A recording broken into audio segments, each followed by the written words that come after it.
सुरू करा. असं आहे की तुम्ही आरएसएस ला देणार होते सगळं हे, परंतु आरएसएस आपलं हे स्वीकारण्यासाठी एकही व्यक्ती आला, तुम्ही ते पोलिसांना दिलंय. हे तुमच्या मोर्चाचं यश काय? हे बघा, तुम्हाला आता कसं इंटरप्रिटेशन करायचं हे तुमच्यावरती आहे.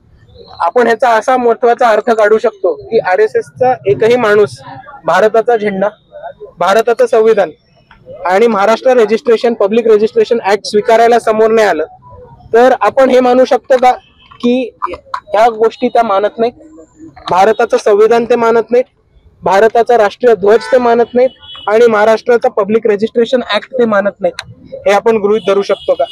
दुसरी गोष्ट ही एक पब्लिक कर्टसी किंवा प्रोटोकॉलचा भाग होतो की संविधान, भारताचा ध्वज, राष्ट्रध्वज किंवा एक ऍक्टची कॉपी कोण देतो तेव्हा तो स्वीकार करावा, कारण हा तुमचा वैयक्तिक सन्मान नाहीये, हा त्या संविधानाचा सन्मान आहे आणि त्या राष्ट्रीय ध्वजाचा सन्मान आहे.